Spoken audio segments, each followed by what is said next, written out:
volta com Diálogos Políticos, hoje com a professora universitária Catarina Farias e o gerente regional da Anatel, Everardo Leite. Everardo, eu gostaria que você retomasse os pontos que você estava falando sobre as rádios.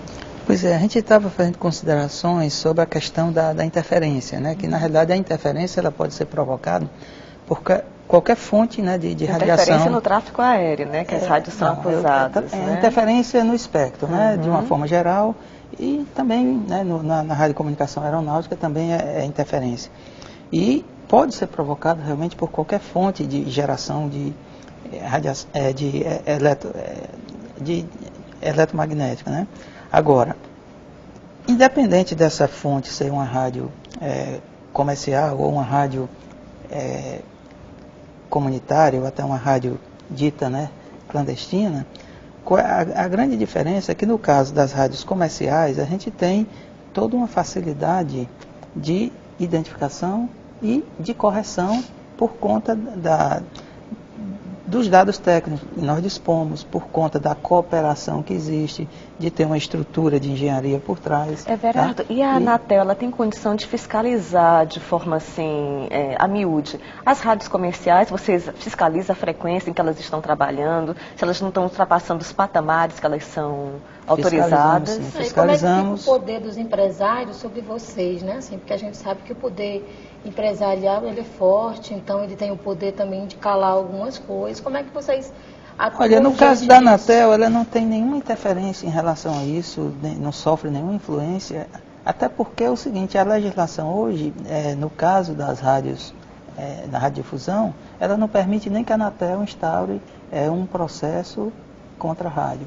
Nós fiscalizamos, geramos um laudo, né, identificando ou não, né, irregularidade, e isso é encaminhado para o Ministério das Comunicações. Certo. E é competência do Ministério, havendo irregularidade, instaurar o que eles chamam de PAI, né, processo administrativo, né, processo administrativo. Tá? Ou seja, então, o Ministério é que vai, então, iniciar o processo e poderá combinar com uma sanção, né, contra a emissora. Isso com as rádios comerciais, as rádios comunitárias já é o contrário.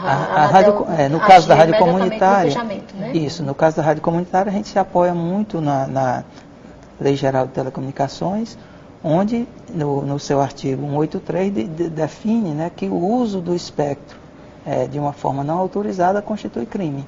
Tá? Então a gente usa... Com a penalidade muito maciça aqui no Brasil, não é? Podem penas muito pesadas, né? Pena privativa de liberdade também, não é? E é uma coisa que eu gostaria até de perguntar à professora Catarina, porque nós temos, não é, uma liberdade de expressão, não é? Liberdade de comunicação, que é uma coisa que é autorizada pela nossa Constituição Federal. Né? E agora a gente se depara com as rádios comunitárias, né, com essa legislação maciça. Qual é a sua opinião sobre isso? Qual é a sua visão, professora? Em termos de liberdade de expressão, eu acho que para nós termos liberdade de expressão, primeiro nós temos que ter uma sociedade que estimula o seu povo, né, a se comunicar, a se comunicar. Então, pelo que nós estamos vendo no próprio debate, nós não temos uma sociedade que estimule as pessoas a se comunicarem. Isso não é só diante das políticas de comunicação, acho que diante da própria educação. Nós temos uma educação onde o aluno tem que ouvir, é um modelo de educação bancária. E aí eu não sei, como você tem liberdade de expressão numa sociedade onde as pessoas têm que aprender a falar. E elas aprendem a falar, a se expressar, a se comunicar e a reivindicar, exatamente em experiências como a das rádios comunitárias, como a dos movimentos sociais.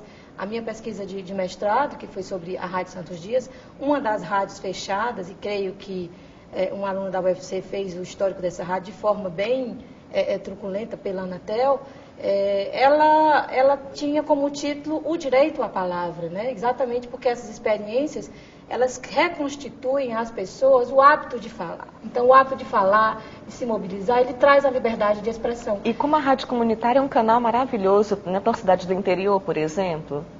Quando a rádio comunitária, eu concordo um pouco com a Anatel, não tem por trás políticos, né? Eu acho que deveria se dar a nível local uma fiscalização não só técnica, porque a gente tem fiscalização técnica, mas a gente não tem representações de Ministério da Comunicação para ver quais são nós temos pessoas habilitadas em Fortaleza, né, a exercerem essas funções, jornalistas, o Fórum de Democratização da Comunicação. Então era necessário que nós tivéssemos, para que essas concessões, várias concessões de rádio comunitárias que foram dadas agora, tivesse um acompanhamento local para se ver se a concessão que está sendo dada, ela realmente está sendo dada a uma rádio comunitária que traz a representatividade de uma comunidade. Porque o que nós temos, em termos de...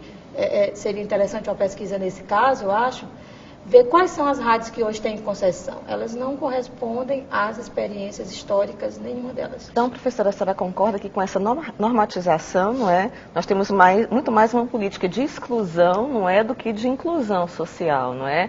Porque as rádios comunitárias, um do grande valor que elas têm, não é porque elas realmente dão voz a quem não tem voz.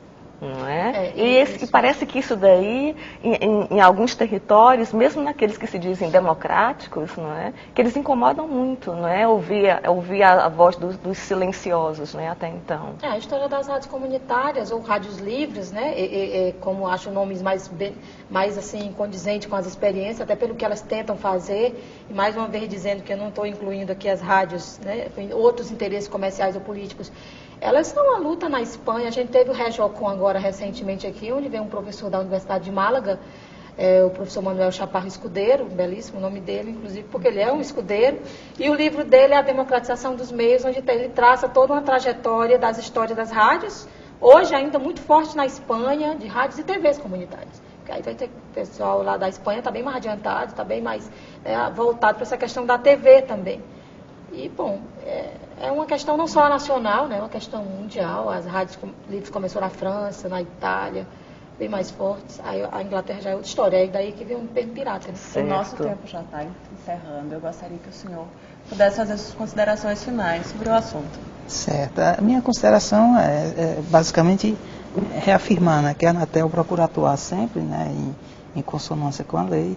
E dizer também o seguinte, que a nossa atuação, ela é uma atuação pacífica, que a Anatel tem um poder de polícia administrativo. Então, eu desconheço essa truculência com que as rádios, com que foi citada aqui, né? E, inclusive, se houver, nós temos uma corregedoria. Quem foi objeto de uma fiscalização e acha que foi feito de forma truculência, o canal correto é denunciar na agência, que nós encaminhamos para a corregedoria para tomar alguma providência. Tá? Então, basicamente, nós fazemos esse trabalho.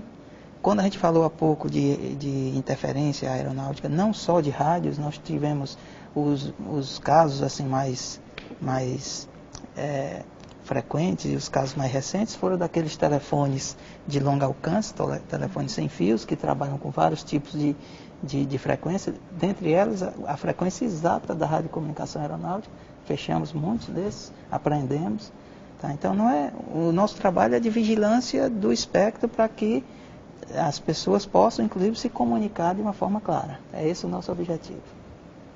Professora, suas considerações finais. Bom, enquanto nós continuarmos colocando a questão da comunicação presa à questão da legalidade, nós vamos estar perdendo experiências importantíssimas para uma sociedade, né, onde a exclusão social é cada vez mais forte, e nós sofremos isso com resultados sociais, de violência, né, de segurança extrema, que não vai levar à solução de altos ajustes de empresas privadas prestando essa segurança. Então, isso não vai trazer. Na verdade, a gente precisa trabalhar como diminuir as desigualdades, como trazer os jovens, os desempregados, para uma visão mais crítica, mais humana de uma sociedade. Eu creio que as rádios comunitárias dariam uma excelente contribuição para isso. E nessa questão, nós ficarmos nessa questão do legal, nós não vamos conseguir. Acho que a discussão tem que ser outra.